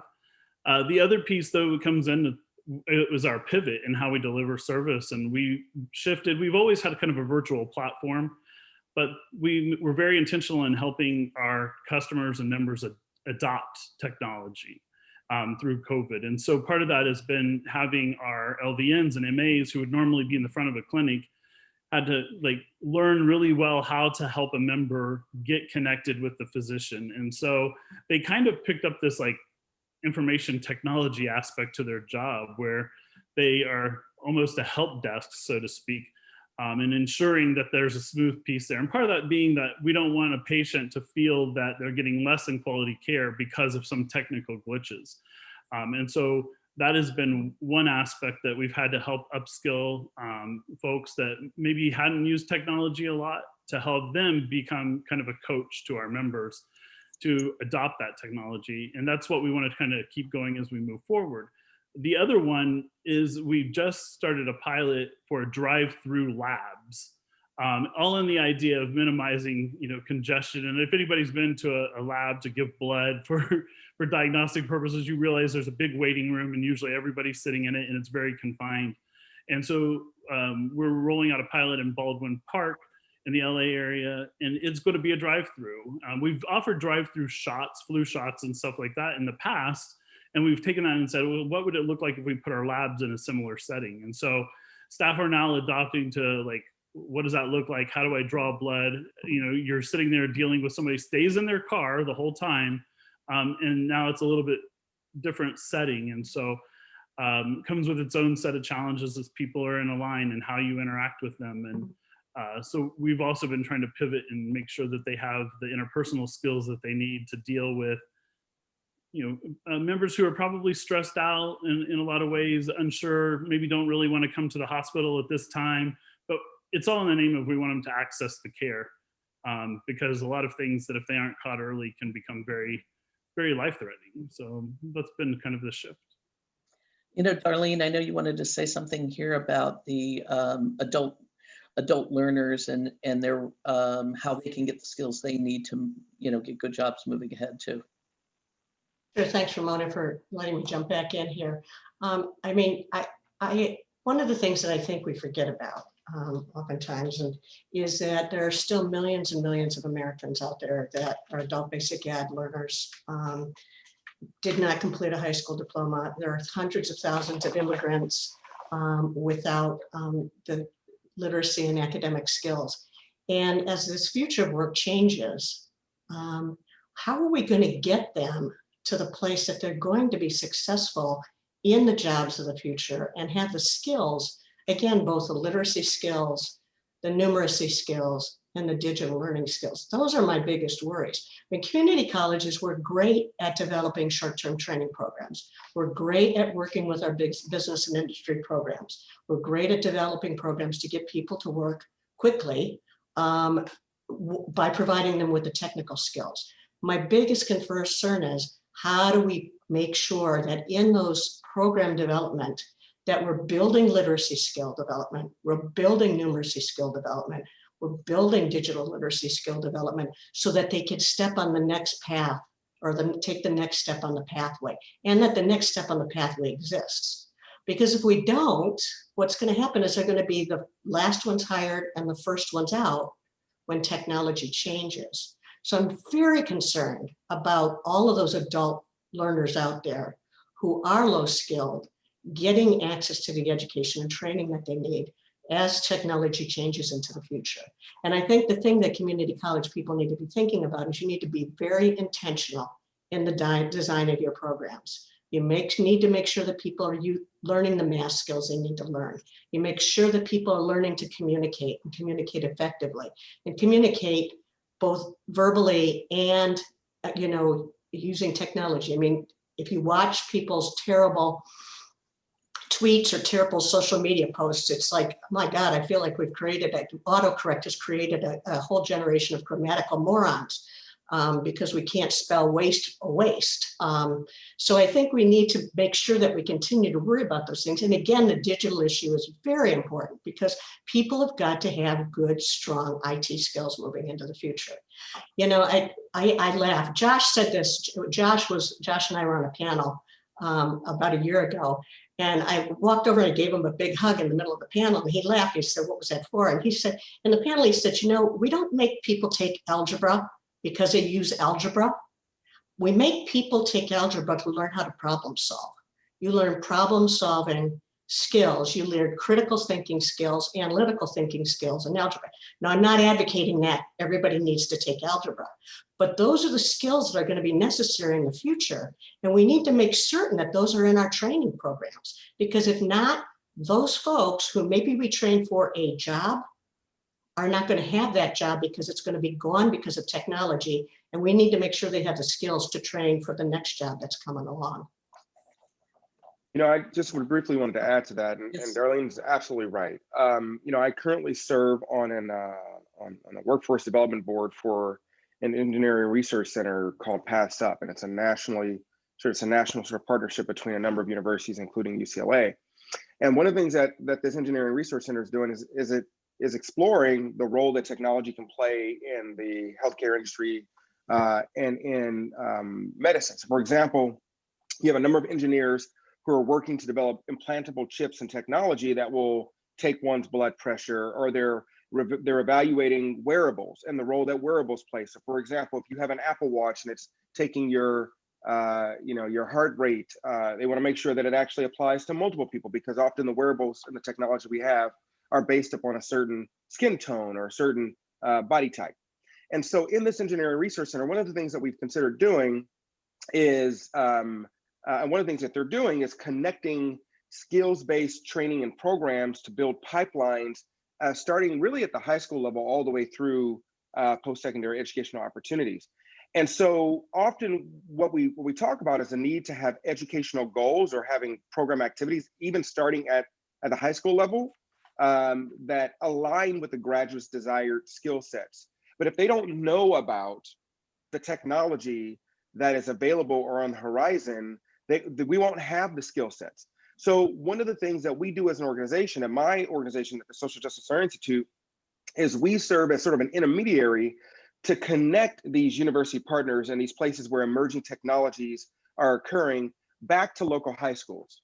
So we created a program called the Urban Health Fellowship Program, which takes about 30 African-American Latino males in partnership with Augustus Hawkins High School in South LA, takes them through a training program that builds soft skills, but also helps them get internships and placements into the field. So they're currently working with City of Hope. They're working and visiting, well, prior to the pandemic, we're visiting the labs at UCLA to learn about these careers, are applying for positions in the field and receiving scholarships through our organization to do that. I think what would be really important to do is to take a step back and look at the entire pipeline and understand for whatever the age, population might be, to understand how we facilitate folk through this pipeline to the point of employment and to the point of the point at which they can enter a career and create these sort of cross-partner educational opportunities as well. Thank you so much, Dr. Scorza. You said it very, very well. Cross-partnership opportunities. Did I say that? Did I quote you correctly there? And with that, that's what this is all about. If I can just be brutally honest, this is what this is about. When we have these lively conversations and intentional conversations, and as you mentioned earlier, Dr. Scorza, being the intentionality around our work, great things happen, and we explore different ideas. We've potentially come up with solutions that we may not have thought about. So I thank all of you for sharing those with us. I do want to address some questions in the chat for the panel. Mr. Torres, if you're there, would you be so kind as taking a look at the questions for the panels and letting us know which ones they are?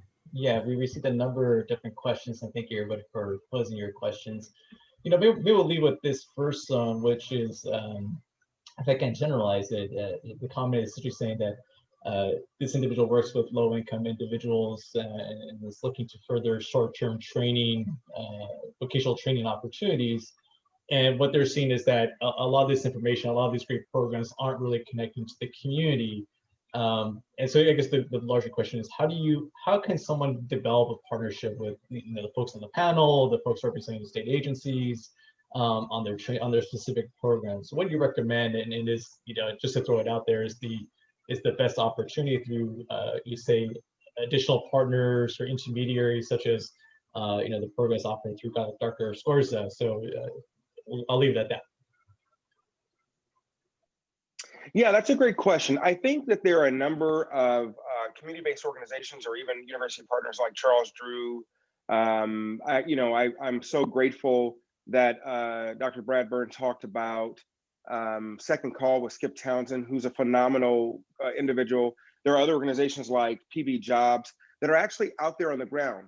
There are also workforce investment boards like South Bay Workforce Investment Board or the One Stop, or even your local economic development corporation or community development corporation like West Angeles CDC. There are a number of organizations and agencies that are out there that are doing this work, who are trying to coordinate right now. In fact, there are cross-sector collaborations that are occurring. And so it's really a matter of understanding the sort of the skills and the resources you bring to the table, and then matching them with the right organization. Do you want to be partnered with a group that's on the ground helping to get people who are formerly incarcerated into post-secondary educational or career opportunities? Or would you rather be partnered with an economic development corporation that's working to create job opportunities and has a co-working space, right, that can connect to university partners? It's a matter of understanding sort of where you can fit in, but then also identifying those intermediaries who are working across fields and being able to tap into them as well.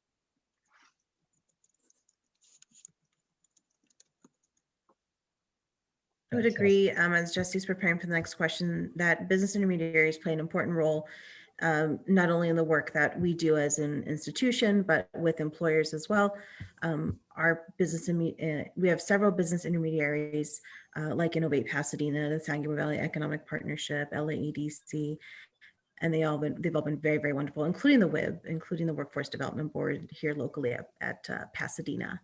So thank you for acknowledging them, Dr. Scorza. Jesse.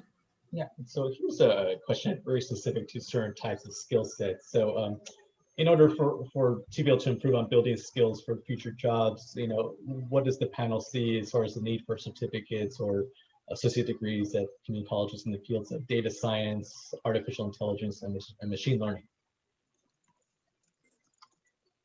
So I'll jump in and say that, I think we have got, one of the things we've got to get away from is this thinking about program. We always get into this, oh, I need a program in this because this is what they're saying. I need a program in cybersecurity because we need to. I think all the research is showing that people in the future are going to build up certifications. They're going to take a certification here, a certification there, a certification here. And so we need to stop thinking necessarily just in terms of, I need an associate's degree program in this because that's what, somebody is saying is the future. We need to start thinking about how we integrate all of those things through ARTA programs.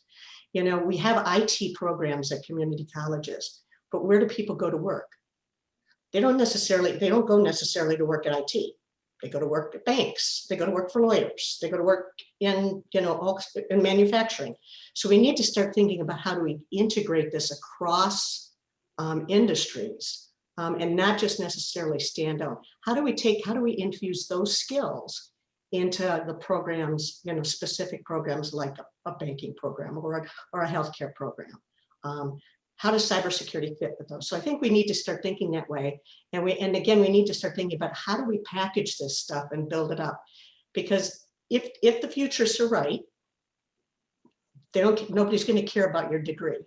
They're going to care about what certifications they can get and what skills they can get for the current job and then for the next job. And it doesn't mean necessarily getting that degree. So how do we make sure that people can get those skills? So I want to underline that and sort of take it in a slightly different direction. I mean, if you think about degrees and certifications and all those things, what they really are is a form of currency. So, you have something of value, which is a skill, and a degree is a way to say, here's what I have of value. And the question is for the future, I think, is what currencies are really going to take off? Right now, the degree and certificate currency still is the predominant one, right? And for better or worse, it's not very precise. It's not all that helpful, but it's still what most people recognize. And it's still, a bachelor's degree is still really the best ticket. So to me, it is about trying to move away from that. We do want it to be much more about skills. And I agree with Darlene, certifications are a really good way to again embody those skills and have a currency that represents them, but they're not totally the national currency yet either. And there's a lot of to continue the metaphor, there's a lot of certifications that are really rubbish, right? I mean, we all know there's 4,000 out there and only a couple hundred of them are really of value. And so that's a kind of currency where there's a lot of sort of inflation and fake currency and who knows what. So I think we're in the middle of a process of evolution toward getting beyond those degrees and finding the right currency that really represents the skills. But I don't think we're there yet. And I think it's like a little bit too soon. I mean, it's sort of like, nobody else but me is going to remember this, but back in the day when there were different kinds of VHS and some other competitive thing, it's a little bit too early to be betting on, for sure, it's only going to be this, it's only going to be certifications, it's only going to be badges, it's only going to be whatever. We're not sure what it's going to be. We should be working to build up the strong things, but understanding that we're sort of in a moment where it's in progress. Yeah, let me jump in here as well. I like what both Darlene and Tamar said. The skills discussion is really critical for us to really understand, because the economy continues to evolve, and actually it's evolving at a faster pace. And so the real key is to really understand how skills are actually changing in the marketplace. And with that, we just actually have to not think about, should we create a robotics program, but really what kind of robotics program should we be creating, and really having the conversation with business industry around what's changing in their environment that's causing robotics to sort of emerge. And so I said that I was in a local area before, and one of the predominant industries was distribution, warehousing, and logistics. And in the warehousing worker of today is very different than the warehousing worker of the past. And it's because, not because that machines and automations and computers are appearing to replace jobs, but rather to increase capacity, because we're coming out of years where we had almost full employment economy where we had no workers. So, but yet the demand on goods and movements of goods was at its all-time high. So how do you address that issue? But to move towards automations, robotics, machines, and things of that nature.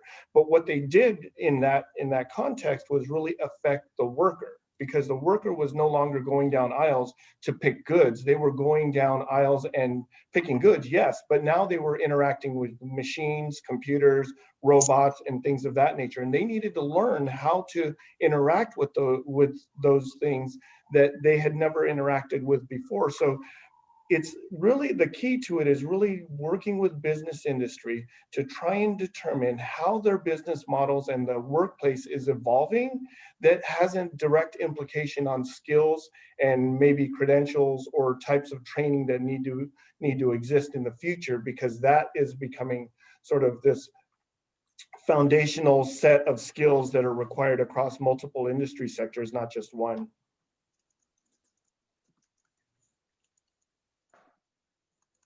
Well, thank you so much. We have just one final question that we can do like rapid fire response answering from a student. Jesse, would you mind?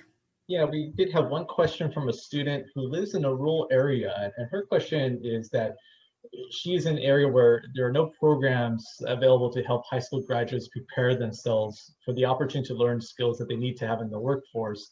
So her question is, how can she directly take action? You know, either starting a program or getting involved in an organization. What are your recommendations?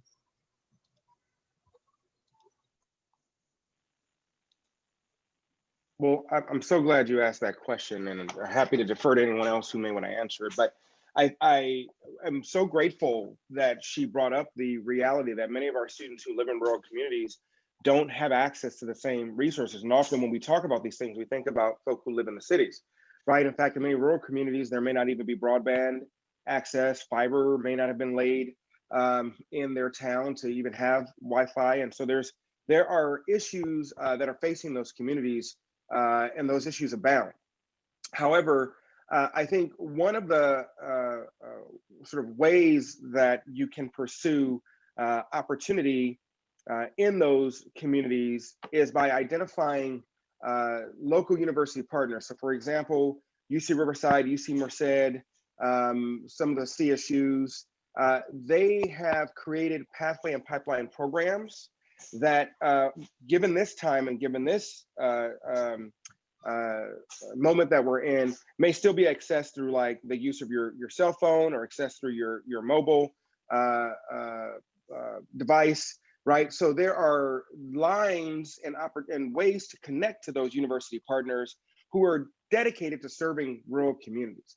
And reaching out to the EAOPs or the early academic outreach programs or the Upward Bound programs or the first generation programs that exist in those spaces and those communities are really, really, really helpful. I know that there's been a lot, I once served as a UC Regent, so there was a lot of intentionality to meet the needs of our rural students through the University of California system, but to also ensure that there are programs that link directly to communities that are not currently being served. even a place like UC Riverside, started their medical school with the intention to serve families in these communities. So I think that that's probably a starting place. And if you explore those opportunities and those potential partnerships, that'll hopefully get you connected to others who are in the space as well. Thank you so much, Dr. Scorza. And with that, I give virtual applause to all of our panel here today. Thank you very, very much. And I now bring to our virtual stage our EWD champion, or Economic Workforce Development champion and advocate at the state, Ms. Sheni Weber, Vice Chancellor, Economic and Workforce Development at California Community College Chancellor's Office. Welcome, Ms. Weber.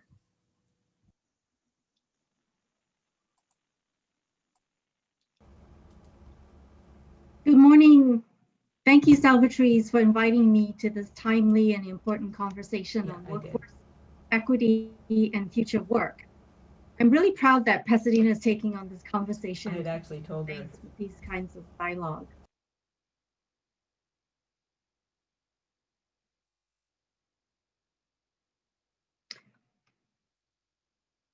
When the topic of future work comes up, I guess I kind of messed up. There's supposed to be music and a slide coming up. So I believe I am live. Yes, you are live. Okay. Feel free to continue. Thank you, Ms. Weber. All right, thank you. So, so the future of work, the topic, this is a very important discussion, and we often associate with technology and tech jobs and how technology is advancing today and tomorrow, and the type of skills that's needed, which this panel talked about. But for those of us in education, the future of work is about teaching and learning. And I also think that future work is very much about social structures and safety nets, as well as equity and opportunity. So in March, when we went into lockdown, many of us who are fortunate to not only keep our jobs, but also be able to work from home remotely, staying home and staying safe. But only 22% of Californians was able to work from home and using technology. We have seen how the pandemic and the ensuing economic devastation to job sectors like hospitality and tourism has impacted lives and livelihoods. And we also saw firsthand how it impacted our students when our colleges had to move instruction online. And by the way our colleges pivoted on a dime to do this was pretty incredible. And so congratulations and hats off to all of you. I have been following the Governor's Office Future Work Commission, the conversation that started last year. I don't know how many of you have done the same. The commission just met last week to discuss their draft executive summary of their work and what they're proposing. And that is a bold new social compact for work and workers in California. Things that came up in that discussion that have led to their recommendation include the recognition that there has been a growth of both high wage and low wage jobs, but a hollowing out of the middle class and less workers having access to health or retirement benefits. 1/3 of the state's workers make less than $15 an hour. And also people of color are 3 times more likely than white workers to live in poverty. There are also work adjacent issues that create barriers to employment and job quality, such as housing, transportation, childcare, healthcare, that has to be addressed. I think for community colleges, that sounds very familiar because these are the things that many of our students struggle with every day. We're already part of the solution with many of our colleges offering food banks, laptops, hotspots, and opening up Wi-Fi access to our parking lots for our students. And thank you to our Verizon partner here for your support of our students. We really appreciate that. So the social safety net is essential to the future of work, and in community colleges are really a big part of building the future of work in this new social compact, because at the core of it, it's about equity for our students and for our family. So we're actually deep in the middle of COVID right now. but it seems like we're starting to come out of it for many people, maybe because there's news that there's a vaccine coming that's 90% effective, and we're all very optimistic. And but what we really need to be doing now is to think about what we want higher education to look like when we emerge on the other side. There are a number of recovery task force that's been formed, and the state has formed a recovery with equity task force that the chancellor's office is part of. So for a while now, we've been saying that we must focus on serving adult learners, particularly the vulnerable, underserved, and disadvantaged. I've heard this panel talk about that as well today, this morning. That's become even more urgent. What that means is that we must design our colleges, our programs, and our processes to give adult learners the same level of attention and wraparound services as we have given our traditional students. Competency-based education, credit for prior learning are some key approaches to serving this adult learners, in fact, all learners, and so is career pathways. When I think about diversity, equity, and inclusion, I also think about equity in our capital structures and how business conducts business. I think probably because I was an undergrad business degree for my undergrad major, and my years of work with entrepreneurs, I still follow business happenings somewhat closely. And I want to share with you, for those of you who remember, back in August of last year, the Business Roundtable made a declaration about redefining the purpose of a corporation and promoting an economy that serves all Americans. I think the danger is that the American dream is fraying. And what was said by the Business Roundtable was that Americans deserve an economy that allows each person to succeed through the hard work and creativity and lead a life of meaning and dignity. And the free market system is the best means of generating good jobs, a strong, sustainable economy, innovation, a healthy environment, and economic opportunity for all. So COVID, I think, was the big, great test of that declaration by the Business Roundtable. And so I read that apparently a couple of studies have included that not much has changed since August 2019. In fact, an independent academic study actually found that companies that signed that statement treated workers and communities worse during COVID than companies that did not sign the statement. And there's a quote that I read from Anand Giridharadas that resonated with me. Anand is a former McKinsey consultant turned New York columnist turned bestseller author. And what he said was that in America today, a country we call a democracy or a republic, when there's a fork in the road between what is good for money and what is good for people, what is good for money routinely wins. He then questioned the board directors. Where were you during widening inequality over the last 4 decades? Where were you in the run-up to the subprime crisis? And what we need is new thinking, but we can only achieve new thinking when we diversify the people around the boardroom table. The reason I bring this up is because, you know, all the jobs that we lost under COVID, the thousands and thousands of jobs, 42% of those jobs that were lost will not be coming back. So what will it take to achieve equity for workers and provide better opportunities to people who have been left behind in the prosperity? I heard the talk about entrepreneurship in the panel this morning, and PCC is very involved with training the next generation of entrepreneurs. So I think what we need to do is really start seriously paying attention to growing our entrepreneurship programs and infusing the entrepreneur mindsets for all of our students. We need to focus on the development and supporting more creation of for-benefit companies, also known as social enterprises. I'm not talking about nonprofits here. I'm talking about social enterprises that are for-profit companies who care about people, planet, and profits in that order that is baked into their mission as they do their business.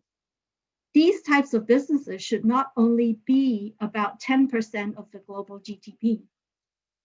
The for-profit and for-benefit organizations currently make up what is called the fourth sector, and they deliver things, products and services like healthy foods, affordable healthcare and housing, quality education, green transportation, energy, digital access, water and sanitation, financial services, and countless other essential products and services. They also create quality jobs, make investments, contribute to countless causes, and innovate on new products in areas that are under prioritized by traditional markets, like low-priced medicines and medical equipment. Research has also shown that for-benefit companies are uniquely capable to address some of these world's most pressing challenges, like the ones we face now exposed by COVID, by combining the purpose-driven focus of public and nonprofit sectors with the scale and efficiency of private sector. So if we're going to achieve the new social compact that the Future of Work Commission is proposing, now is the time to take action and look at the, overcoming structural barriers to equality and building a planet and society that can thrive for generations to come. And community colleges have a big role to play in not just producing a pipeline of workforce talent today and tomorrow, but also the entrepreneurs and small businesses of today and tomorrow.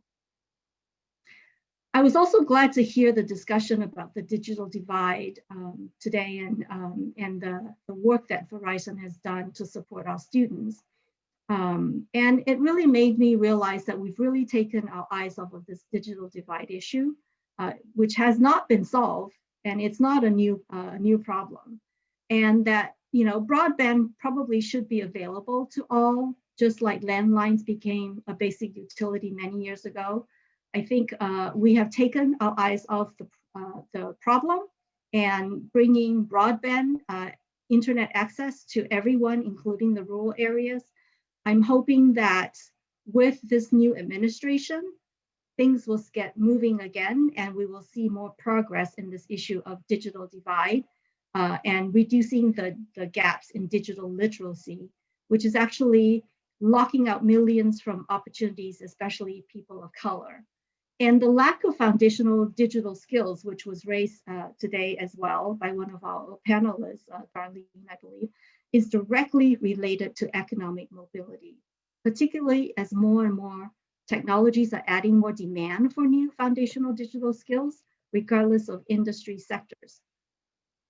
I say this because also beyond the world of work, technology is built into every aspect of our daily lives, from things such as online bill payment, grocery stores are becoming more and more unmanned with self-checkout lines, and healthcare is now moved mostly online. Having foundational digital skills is really important to navigate the world today. I want to talk a little bit about diversity, equity, and inclusion, and the work that we're doing in focusing on that under the Vision for Success. In addition to the task force recommendations adopted by our Board of Governors this year in January, the Chancellor's Office also responded in June, in the moment, in response to the social unrest, to take action against structural racism, with 6 calls to action, including reviewing our police training and curriculum, campus culture and climate, implementing equity plans with urgency, as well as accelerating the timeline of the work of our Diversity, Equity, and Inclusion Task Force recommendations. That work began in 2019, and one of the key findings was that the diversity of our faculty and staff do not reflect the diversity of our students.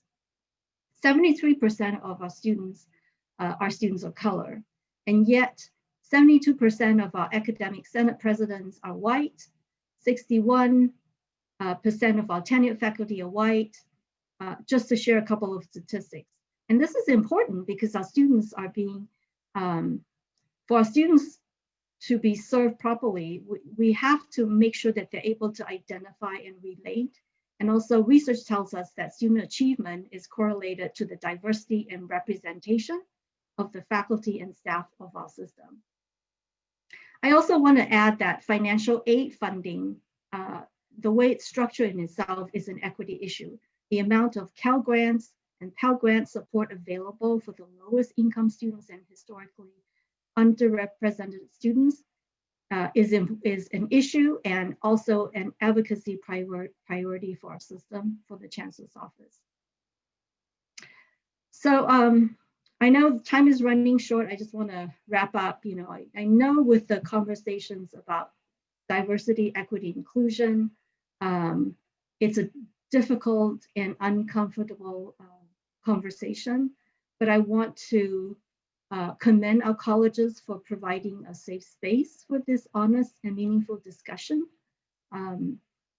to talk about what our faculty, staff, and administrators have faced, to talk about microaggressions that have been experienced, the lack of support for certain programs and mentoring, and the experience of burnout and fatigue, being persistently tapped to champion diversity efforts and mentor students of color, and the tokenism that happens and for appearance of diversity without meaningful engagement.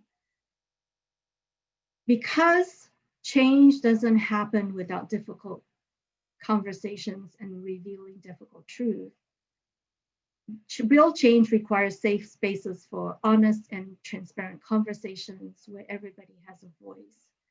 And I know 2020 has sort of been a depressing year for many, but moving forward, I think we have to be optimistic about the possibilities of coming out the other end, designing the future of work that we're excited about, that our students and all Californians can participate in.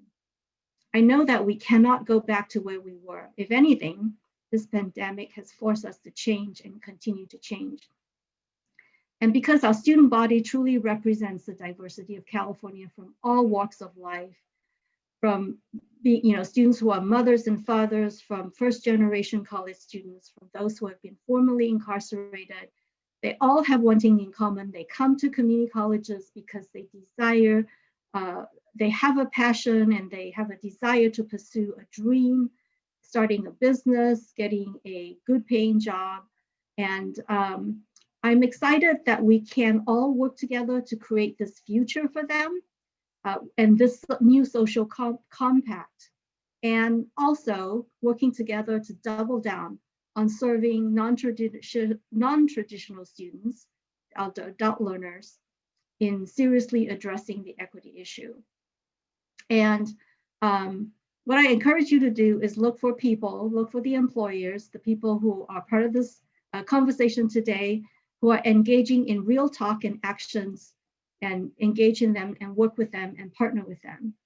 And the employers who have engaged with you and with the community. I'm excited that we talked about skills today. I didn't really talk much about skills clusters, but also the recognition of this panel that is not so much about a degree track or a non-degree track. It's about multiple pathways that allow people to access post-secondary education, to find their way to good paying jobs, either through skills acquisitions, certification acquisitions, or degree acquisitions. Whatever it takes, there has to be choices that works for people, that meets people where their needs are, and we need a lot more credential transparency. So in closing, I would just like to say that education is the least disrupted sector prior to COVID. I think this is our moment of disruption. I'm optimistic that our ability to achieve the transformation that our system needs for our students. And I say that because of how our college turned on a dime, I mentioned earlier, to move instruction online when it was necessary. Pivoting is like using a muscle. I think if we've done it once, we can do it again and again. So thank you today for your terrific and really engaging discussion. Thank you for your time, for your commitment and energy working towards the future of work and this new social compact.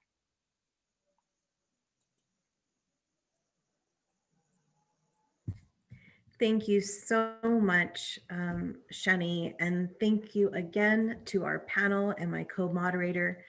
Couldn't have done it without your help. It is without a doubt that our goal moving forward as a nation is recovery with equity through the lens of optimism. And with that, this concludes our Future of Work conference Ramona and I hope that you have found today's conference to be meaningful and a worthwhile experience.